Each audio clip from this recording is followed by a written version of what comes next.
This is the point where I ask how you're all doing tonight. How we all doing tonight? Good? Yeah, one more time. This is for Declan and Greg. How are we doing tonight?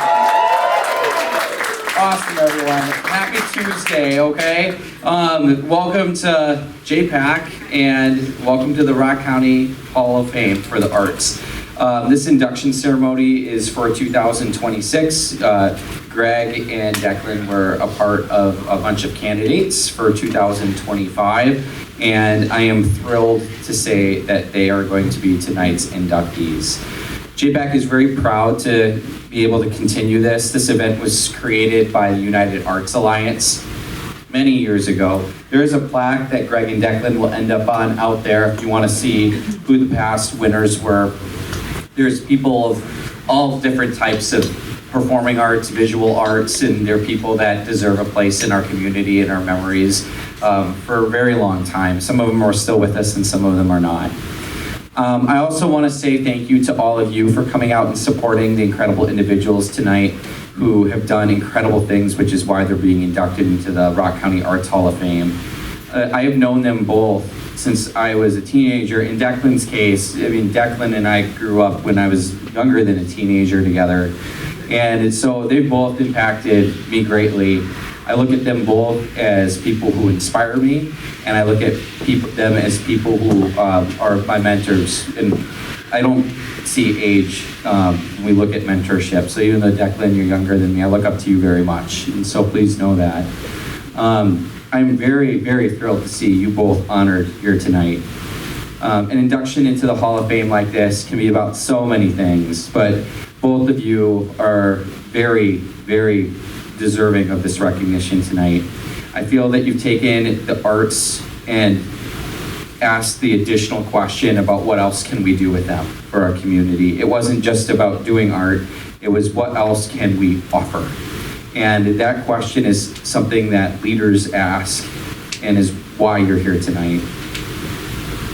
What we can do in this community is give everybody a chance to perform regardless of where they come from or what background they're from, or we're a community, we're a bunch of different people.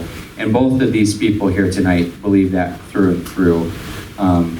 So let's give it a big applause for both of them. So you didn't come to listen to me talk to you for 90 minutes and send you home. So I'm gonna go ahead and get going. I'm gonna invite Taylor and Tanya up from Life Dance Academy, who's gonna introduce our first inductee.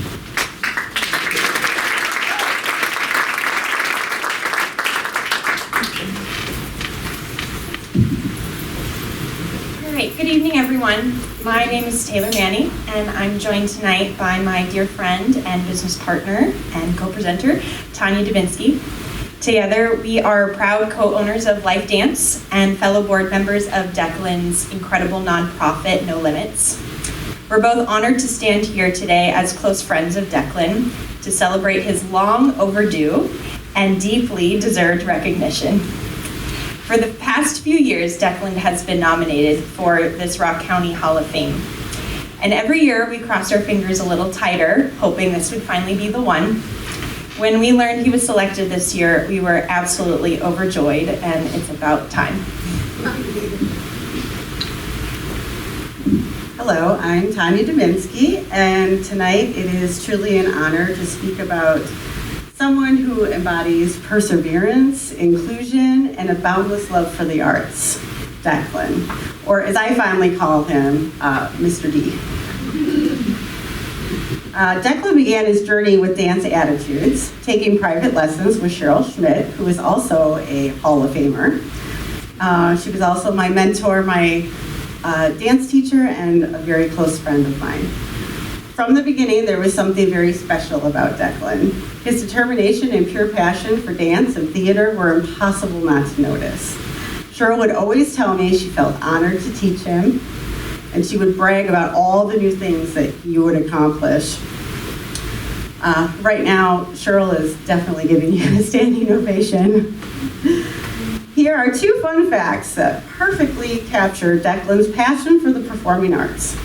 He can name every past dance attitudes, now Life Dance Academy, show, the year it happened, and exactly who starred in it.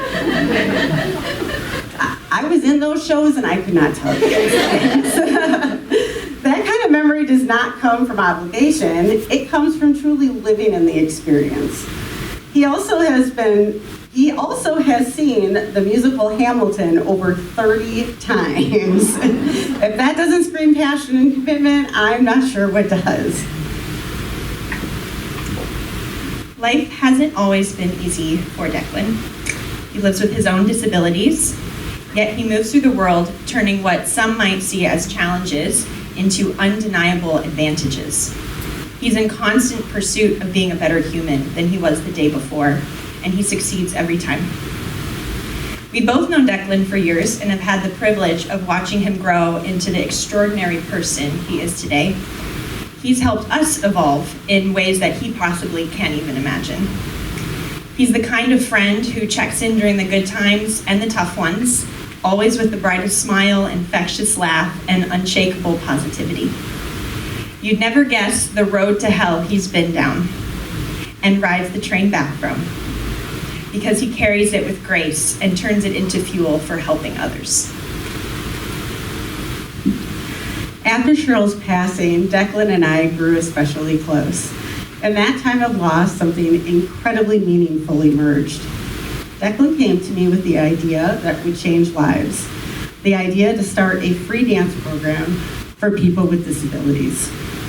This idea spoke deeply to my heart.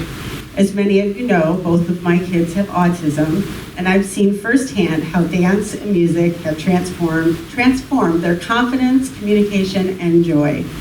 I knew immediately that Declan's vision mattered.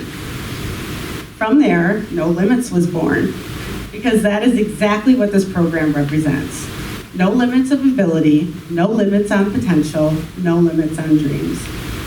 What started with just 2 dancers has now grown into an extraordinary program today, impacting countless lives and creating a space where everyone is seen, celebrated, and given the freedom to move, express, and belong. Declan is constantly fighting for inclusion, not just in dance, but in every art form and in everyday life. And I'm pretty sure No Limits has grown to over 40 students now.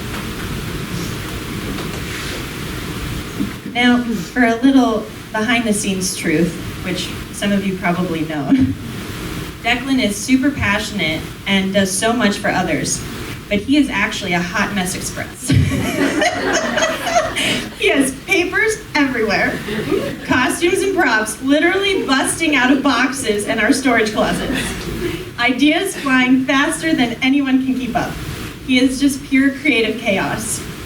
But we consider it an absolute honor to follow behind him, clean up a few of those messes, and help bring all of his beautiful visions to life so he can better serve our community.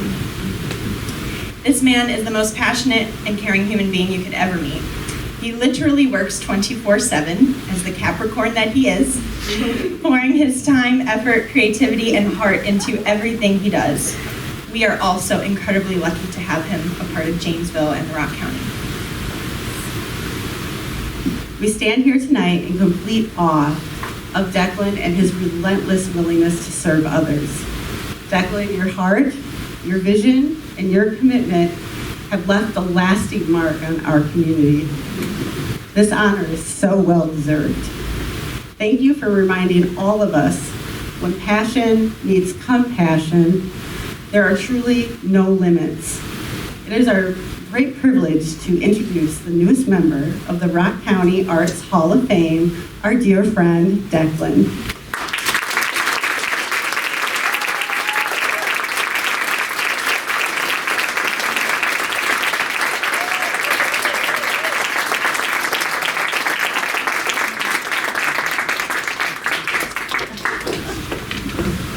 Thank you all so much for being here this evening. Before I begin my formal speech, I wanted to take a minute and talk about DEIA, as it is the root and the core of my speech.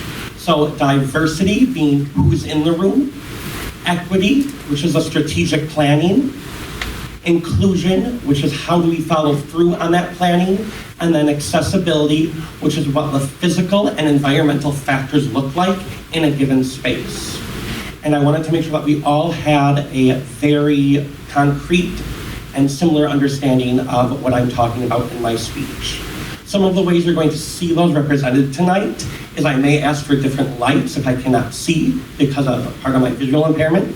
I have already increased the size of my speech because I didn't know what it was going to look like up here.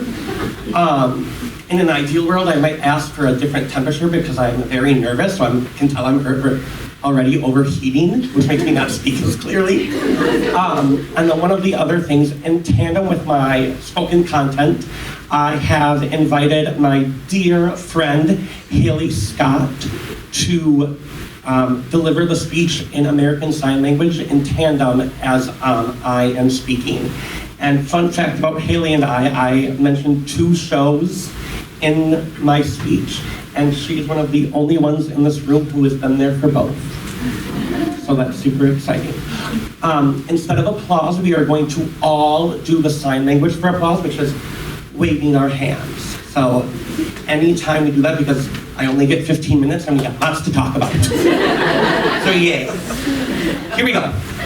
Good evening, everyone. Standing here tonight as a Hall of Fame inductee is surreal. I'm honored, deeply grateful, and still trying to understand how the kid who once worried more about keeping a pirate mustache glued to his face and hitting his mark ended up here. But that's where my story begins. Not with the lead role, not with the spotlight, but with Smee, Captain Hook's loyal, chaotic, well-meaning sidekick in Peter Pan. That role was given to me by Greg Wallendal, who is joining me as a fellow inducted tonight. Greg, I don't think either of us knew it then, but casting me as Smee changed the direction of my life. Smee wasn't strong. He wasn't graceful. He wasn't the mastermind or the commander. He was the helper, the heart, the one who mattered, not despite his differences, but because of them. Smee moved through the world uniquely. He processed it differently. He contributed in ways no one else could. And on that stage, for the first time, I saw myself, not as someone trying to keep up, but as someone who belonged. That was my first lesson in representation, long before I had language for disability, access, or inclusion. Difference wasn't something to overcome. It was something to honor. That seed has stayed with me. Years later, my final role so far on the JPEG stage brought me back to Neverland. This time as Ted, in the production of Peter and the Starcatcher, featuring American Sign Language. That production didn't just include accessibility. It was built on it. Deaf culture, embodied communication, and shared storytelling weren't accommodations. They were the engine for the art. And standing in that space, I understood something clearly. Representation isn't symbolic. It's structural. With Smee and Ted and all the roles in between and after, everything I believe about theater, leadership, and community was formed. Roles that showed me I mattered. Roles that highlighted what happens when systems are built so everyone can matter. That is why I am being recognized tonight. Not for a single performance, not for a title, but for carrying that lesson forward and building something that makes room for others. No Limits was born from a simple truth I learned on stage. If access is optional, someone will always be left out. No Limits exists because too many talented, capable, creative people are still told, directly or indirectly, that the world was not designed with them in mind. We exist to say, we can design it differently. No Limits is not a program. It is not a workaround. It is a commitment to leadership, development, life skills, creative expression, and belonging for disabled and neurodiverse individuals. It is about permanence, about dignity, about building systems that do not rely on favors, exceptions, or goodwill. Everything I learned in theater about ensemble, collaboration, and shared responsibility lives at the core of No Limits. That is why this recognition matters to me, because it affirms that advocacy belongs on the same stage as artistry, that access is not separate from excellence. What makes this moment powerful is that No Limits is not standing alone. Right now, organizations are ready to form a coalition alongside No Limits, each bringing their own expertise, communities, and belief in what is possible. Janesville Academy of Music is where music, growth, and joy come together. They offer private lessons in voice, piano, guitar, bass, ukulele, and songwriting in a fun, inclusive environment. Pride Theater Productions, an artistic community that affirms and amplifies the creative work of LGBTQIA+ artists in Rock County, creating impactful art performances rooted firmly in representation for all, resiliency through challenges, and joyful rebellion against oppression. Space Autastic, a nonprofit sensory play facility for neurodivergent individuals along with their families. Their services include open play sessions, caregiver support, respite and daily living skills programming, and sensory-aware community events. Limitless Language LLC, with a mission to explore and meet language needs with research-focused therapy and help people unlock their limitless communicative potential. Services also include acting lessons, dialect acquisition and reduction, IPA focused, from a certified SLP. Stageworks Projects, a nonprofit organization that promotes the performing arts through opportunities, scholarships for continuing education in the performing arts, and outreach programs. They bring professional production experiences to southern Wisconsin communities while striving for inclusion, making the arts accessible for all. These organizations are already doing the work, often with less than ideal constraints, often stretched thin, often solving the same problem separately. Together, they become something stronger. Not tenants, not competitors, a coalition. Shared resources, shared responsibility, shared vision. When disability programming, arts programming, sensory programming, and underserved populations programming intersect, you don't just create a facility. You create belonging. You create sustainability. You create Neverland, not as a fantasy, but as infrastructure. Dreams like this don't move forward without people willing to say yes early, and I'm sure there are people I forgot, so I apologize. To Life Dance, thank you for standing beside No Limits, for sharing space and trust, and for proving that inclusive arts partnerships are not just possible, but transformative. To Tanya and Taylor, thank you for supporting this dream with courage and conviction, for believing in the long view, for understanding that accessibility and artistry are not opposing values, they are inseparable.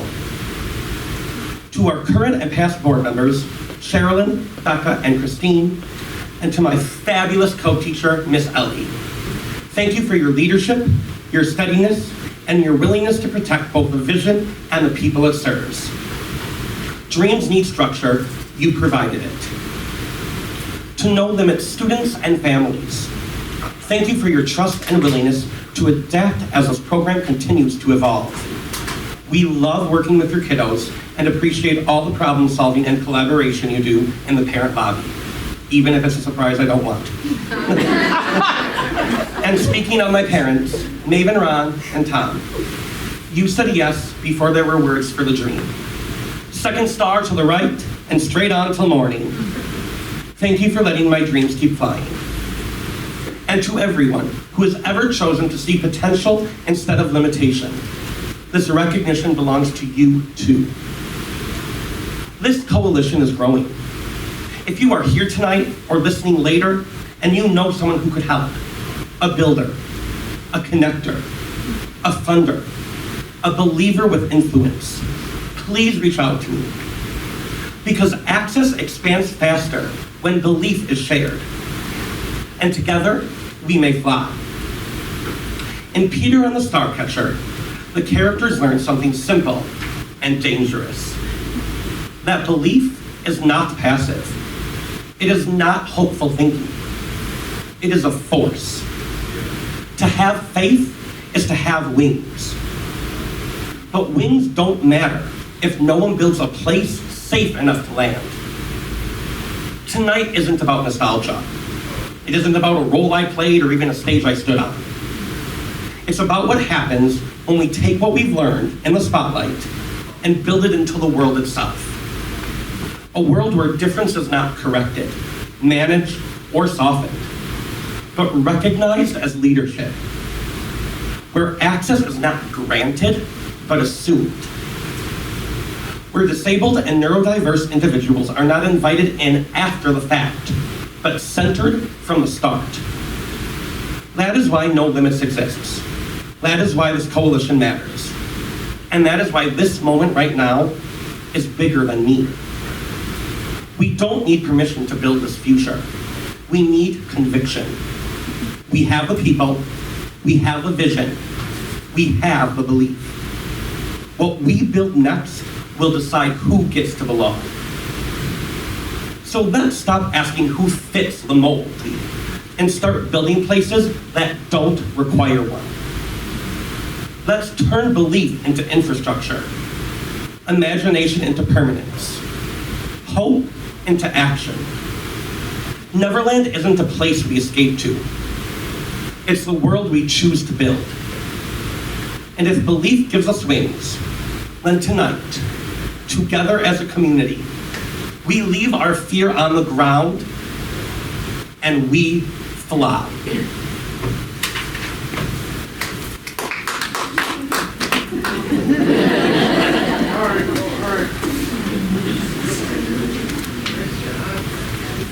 Declan, why don't you come up here and I'll give you this real quick too.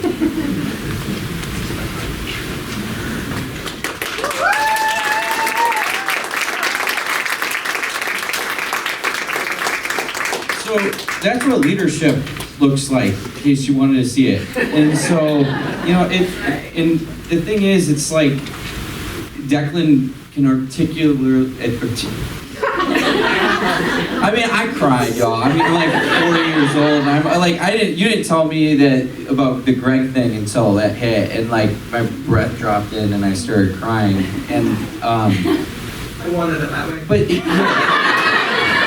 had one objective, and it was to make me cry. And so, well, congratulations. And I think the thing is, like, you both mean a lot to me, obviously. And the thing is, when I heard that, what resonated to me most was that's what's special about this area. That's what's special about Rock County.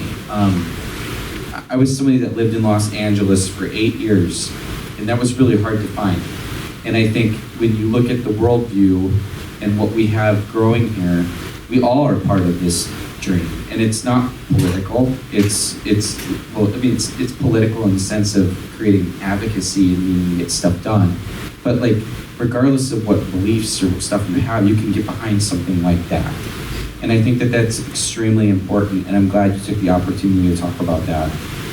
I just have a couple things to say about Greg before he comes up, before I have his incredible person introduce him. I met Greg back when I was doing theater down in Beloit, and I was probably 15 years old. And when I came back, I saw a lot of the same stuff that like Declan said about wanting to create opportunities and that for people. And when I started working here, the first thing I was like, I gotta find a way to get Greg Wallendal involved. And every year he reminds me that I need to do Titus Andronicus. And so, you know, he can hold this over my head, but what I saw was somebody who was eager to learn and eager to teach and eager to create opportunities, wanted to think outside the box, which that's how we progress as a community. And so I think it's so cool that you both were inducted today, especially after hearing that. So without further ado, I'm gonna invite Shanita Davies up to introduce our second inductee of the evening.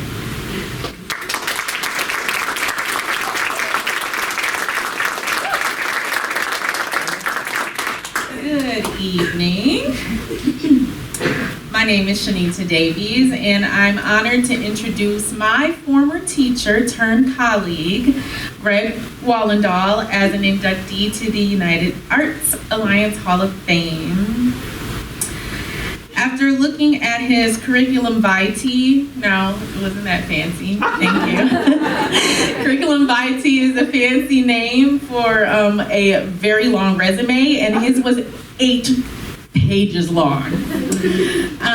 I have to say that I did not myself realize how extensive Mr. Wallendal's work has been with the arts. Upon graduating from Beloit College, he taught English and drama at the Southern Oaks Girls School. After 4 years, he made his move back to Beloit to become an educator for the school district of Beloit as an English teacher and theater director at Beloit Memorial High School. Because of his 23 years spent at BMHS, his statistics are vast, so I'm going to get into them a little bit here. Mr. Wallendal has been a cooperating teacher or mentor to 10 educators. He's taught 14 courses, ranging from theater crafts construction to world mythology. He manages the BMHS auditorium each year for fall, winter, spring concerts, dance recitals, spotlights, and pageants. He's directed 55 plays and musicals. He's supervised 10 student-directed or written projects and directed 4 international productions at the Edinburgh International Festival Fringe. While managing the auditorium and directing 2 or 3 high school shows a year, while that would seem to be a good amount of work for one person, Mr. Wallendal also lends his talent to surrounding communities. He has directed a musical for Theater Unlimited and directed 5 Shakespeare at the Tallman House Productions for JPAC. He is even finding time to act. He has been in 6 productions with the Beloit Civic Theater, with a 7th on the way as the lead in the 39 Steps, showing January 29th to February 7th. Shameless plug for you. When he told me that he would be in this show, while deep into practices for our spring musical, I was not at all surprised. I also told him that I didn't feel bad for him because we usually are people who are crazy enough to do a million things at once, and those kind of people tend to work together. So I knew he'd be all right with his experience. I do want to right now and take some time to give praise, props to Mr. Wallendal. And I know I keep on calling him Mr. Wallendal because he was my teacher and I just hold the highest regard for him. It just doesn't go away, so I just have to call him Mr. Wallendal all the time. I am so appreciative for his faith in me as a choreographer. I started as a choreographer last year and now with Mean Girls, and Mr. Wallendal never once said that he wanted perfection. But the joy, dedication, love that he puts forth in his directing makes everyone push to reach the level of greatness that we believe he expects from us. With all of this, I do have to acknowledge that he is a caring husband to Rebecca. And he is an awesome dad to 3 wonderful children. He's an incredible mentor to myself and so many others, and I am deeply, deeply honored that I was able to come and talk to him, and I know that he's over there crying a little bit, and so I'm going to give him a teach of time to get it together before his time to come up here. But without further ado, thank you, Greg Wallendal, and here is the stage for you.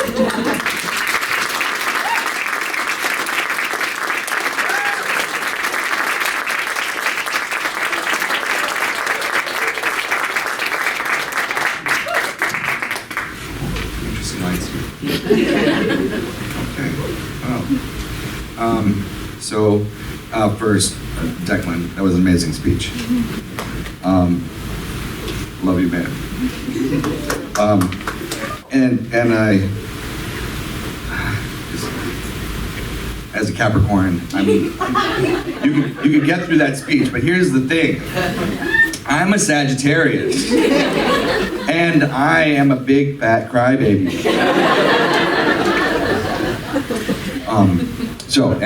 But thank you for your praise and your speech to me, and I really appreciate that. And thank you so much. That was an amazing experience to work with you 20 years ago on that production. So thank you so much, and thank you for your kind words as well.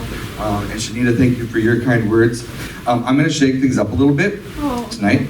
You had a visual thing going on. I decided I was going to have a visual thing going on as well. I'm an acting teacher. I'm a theater teacher. And so I do things a little different. Okay, so I'm going to ask some people to come up and join me. And it's going to help me so that I can get through this speech.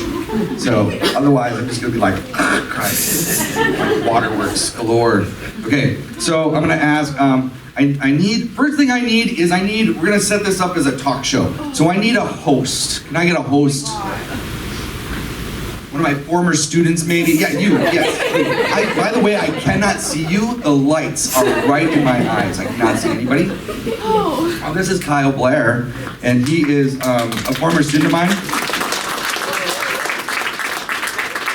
In fact, he was one of my first students at Beloit Memorial High School. So here are your questions. I just have to come over here. Sure. Direct, and you can pop the mic out. Yeah, we'll work it. We'll make it work. Okay, and then I need some actors. I need some actors up here. They could be people who worked with me or not worked with me. Yeah, just come on up. I can't see you, by the way. We can't see you. The lights are in our eyes. How many? Great. I like 4 or 5.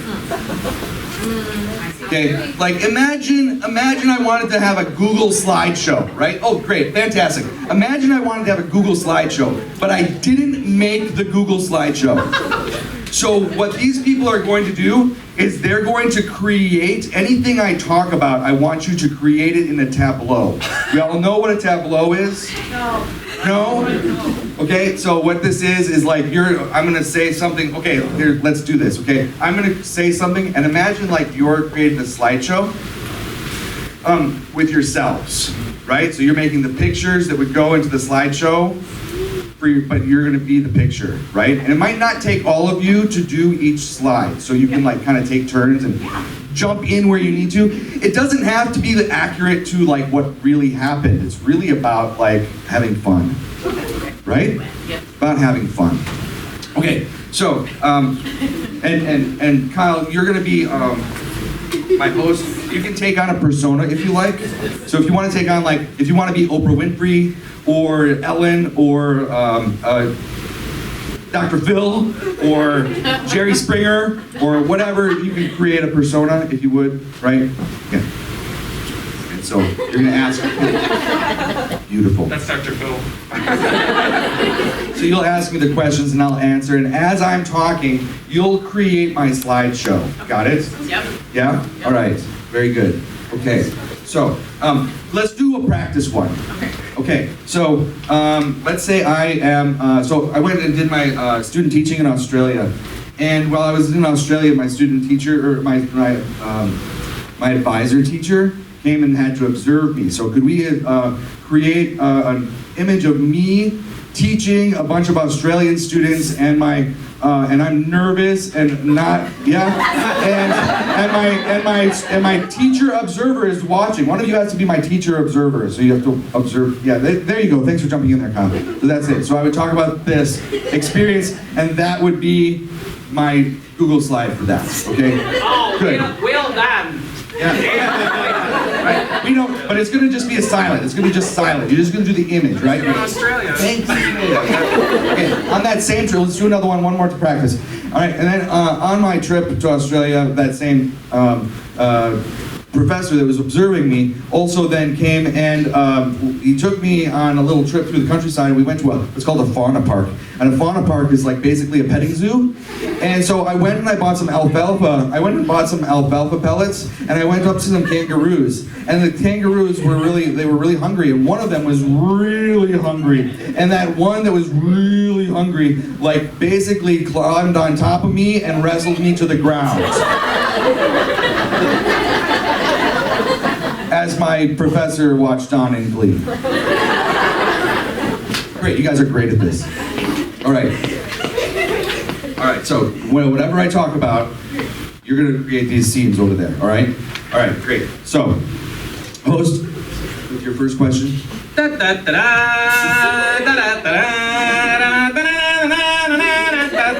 asked me to do this in the parking lot. So, Greg, what was your first theatrical role? My first theatrical role, well, my parents were really involved in church, and so they had me in the nativities for the Christmas pageant things. We create these nativities, and I was the donkey. That I really identified with that role. Yeah. Excellent. Do you still remember your lines? No. My guess is it was probably hee-haw. Next question, why acting? My mother always said that, Greg, you're so dramatic. But I love the thrill of a live performance, that anything can happen. I love losing that filter that makes us self-conscious, allowing me to commit to silly things. It's freeing, and it's essentially it's the essential building block of acting. Silly things. Now I'll get to that. I see a lot of my students struggle with that. So just the other day I found myself and I was demonstrating how to walk as an ostrich for my students because we were doing, there you go, good. I love it. Very nice. Yeah, so it's one of my favorite things to do is to play with my students and be that silliness with them. So you obviously like to play along with students as well, but why did you decide to teach theater? Well, I went to Beloit College, and I went there to become a psychologist, and I took a psych class, and I was bored and not very engaged, and it was too academic for me. So, like, here I am, bored in a psychology class. And then at the same time, I decided to take a theater class. So I took an acting class, and the games were so much fun, and it came easy to me, and I loved playing with the characters and exploring things that I'd never explored before.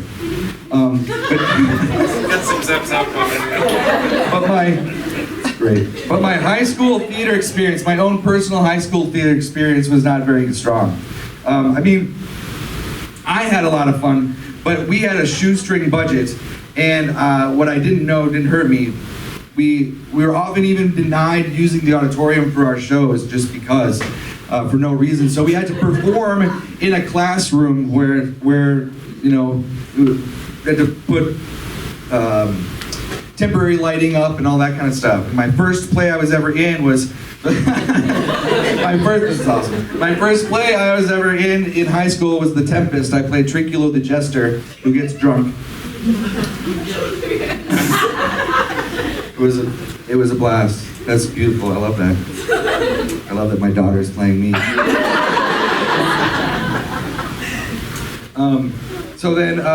So I decided in that I wanted to give back to kids a theater experience that I never had.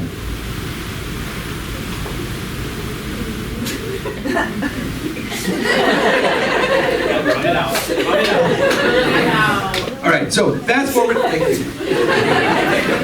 So college continued and fast forward through like self-doubts,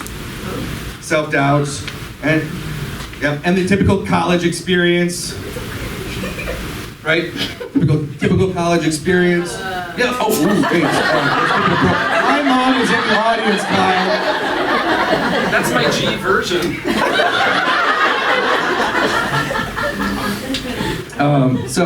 All right, but then it took me to, so an interesting fact, I student taught at Beloit Memorial High School under Lauren Sass, who, in 1997, and I happened to live in the same apartment building as Betty Reinholz. These are significant details because Betty Reinholz was the first director at Beloit Memorial High School. And she was living in the apartment building that I was at. And she was inducted into the Hall of Fame in 2005. And Lauren Sass was inducted into the same Hall of Fame in 2007. So anyway, she taught at Beloit Memorial High School for 26 years, and Lauren Sass taught for 26 years at Beloit Memorial. So anyway, I was going to work every day, student teaching, with Lauren Sass, and then I would come home and talk to Betty Reinholz, and it was just a really beautiful thing to have this like cycle of theater. I had no idea that someday I would be taking that job and that I would be standing here being inducted.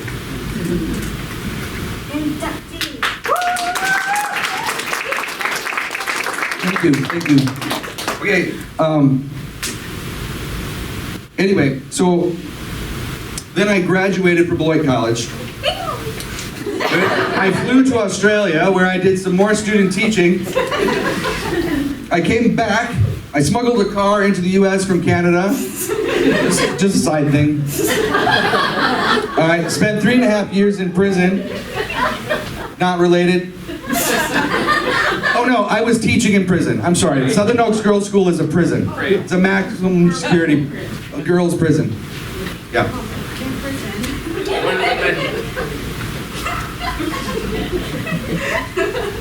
And then I oh, my pages are messed up. Oh no. Anyway, then I got hired at Beloit Memorial High School. I came back and got hired at yeah, that's right. I'm sorry, I got lost here. And so when I got hired at Beloit Memorial High School, Lauren said to me, Betty taught for 26 years, I taught for 26 years, so you just got a 26-year contract. And I've got 23 years down now, almost. So, retirement in 3 years. Hello, retirement. Show me my retirement. This economy. Just kidding. I'm going to stick around longer. All right. So anyway, when in my meeting people around, and I saw a lot of people who would come up to me and they're like, "Oh, you took over for Lauren Sass. You must have big shoes to fill." I had to create a standard response because I was hearing this like on a daily basis. And I had to create a standard response, and I said, "I brought my own shoes."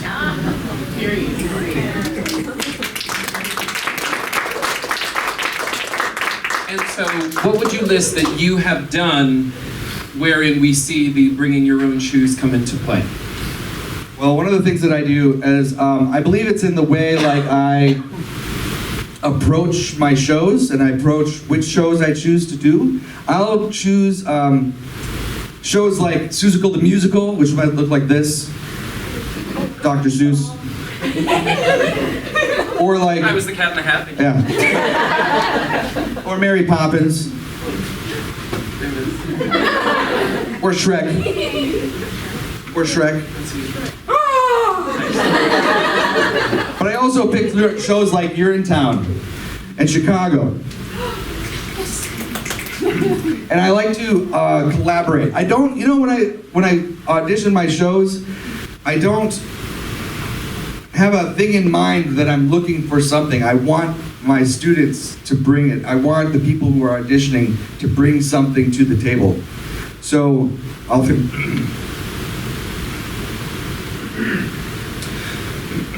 so, sorry, fighting it up. So, I believe in I believe strongly in collaboration. That collaboration doesn't come from the top down. Bottom up. Bottom up. It comes from the bottom up. Thank you. All right. It comes from the bottom up. And that comes as well with the, and not necessarily about, but it comes from equality and thinking that we're all equal creators in this production, this piece of art. We're all co-creators. Yeah, it's kind of like putting together a show through improv in a way. All right. Give me a second. Do you want me to fill time? Or No. Take a lap around the audience. So your efforts doing Shakespeare at JPAC were mentioned. How did you get started doing Shakespeare with JPAC? Well, around 2019, I was brought in to run a Shakespeare monologue workshop, and there we go, good, yeah. So I was teaching these people who had never touched Shakespeare before how to approach a monologue, a Shakespearean monologue. And these were adults, these were community members.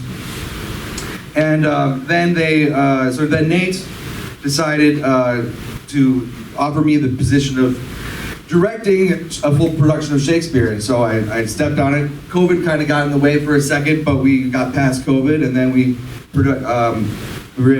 did Midsummer Night's Dream, and Aaron was in that. Yeah. So, and then now we've been doing that for 5 years, and it's been great, and it's been an amazing thing to work. I usually work with teenagers, and it was an amazing thing to finally work with adults in the community. If you had to list one of your biggest professional accomplishments or one that you're most proud of, what would that be?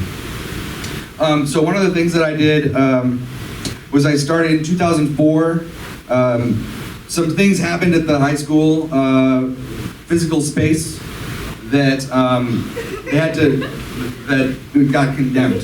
The auditorium, parts of the auditorium got condemned, and so we band together, we collectively grabbed parents and advocates, and together, myself and together with Lauren Sass and a number of other people, we created PAPAS, P-A-P-A-S. It's for the parents, advocates for the performing arts in our schools. And I don't know, nice, love that. All right, and so,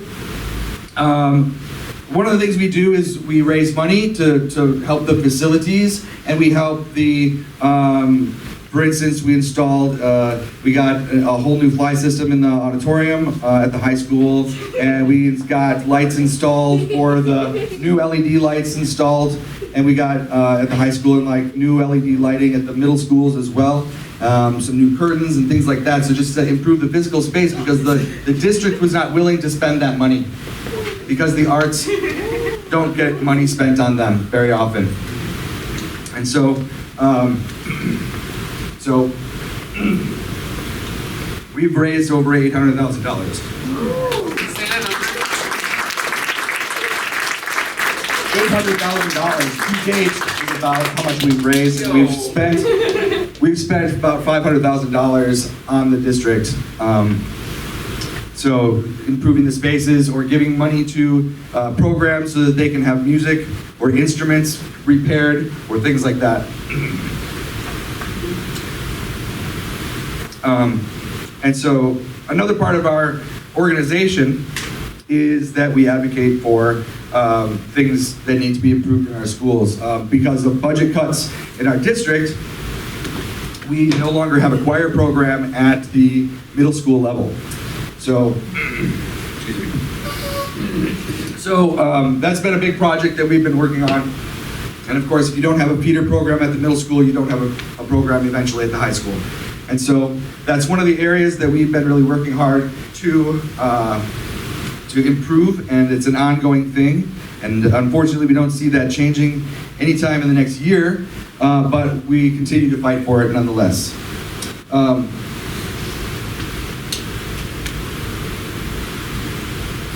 So, how can you not fight for those kids?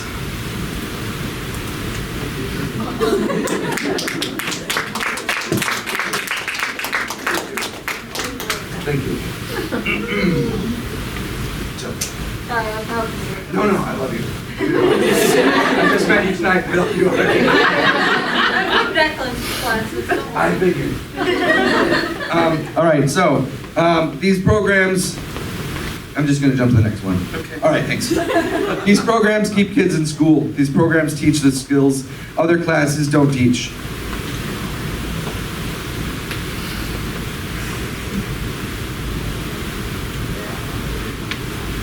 You got this, all right? I know, I got it. I just need a second. Hold on. Breathe. Take a significant deep breath. Deep breath. I got it. Thank you. Think about my worst performance. Oh, that. That's over here. They teach community, they teach collaboration.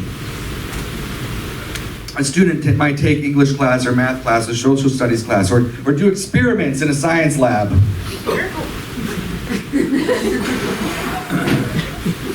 Or build a cabinetry in construction class.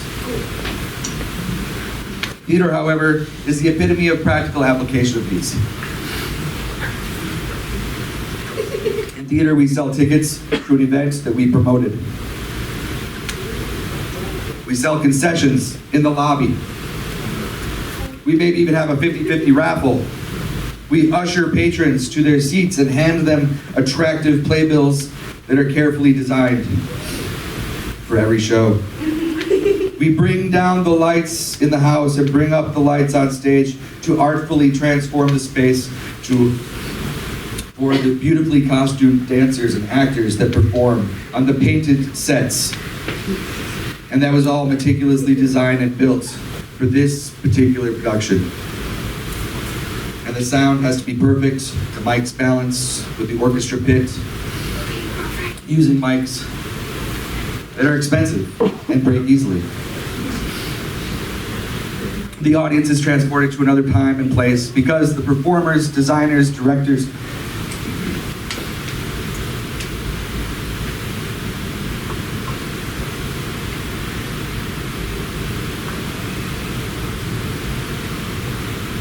have all carefully made their choices. And the production is a success through their research and knowledge and creativity. Support the arts.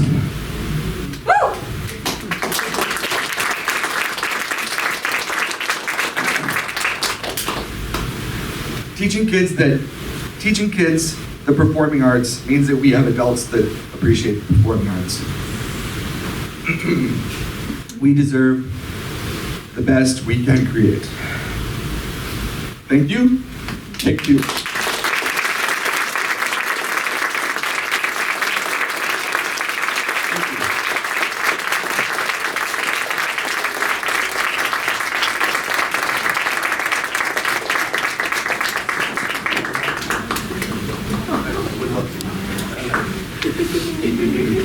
This is for you, Greg.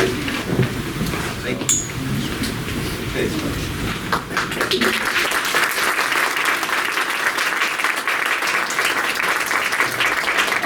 So you're the charge, y'all. So we walked in today and we heard two very powerful presentations about why the arts are important in our community. It's not what I anticipated walking in here today. It's so much more. And so big thanks to Greg and Declan for all of that. There are many people in this world that don't have a place until they find arts. And I think that we're not a collection of misfit toys, but the thing is, what we do is we embrace the things that make us unique, and we celebrate our imperfections. And our imperfections is what makes us creative. And that's when we can get together and celebrate together. So a big thank you on behalf of the Janesville Performing Arts Center for being here today. Big thank you for a very special night. Big congrats to Declan and Greg. We came together to celebrate you two. And I think we all are going to walk away knowing how special the arts are for our community. And for that, I am extremely grateful. That's it for me. Good job, everybody.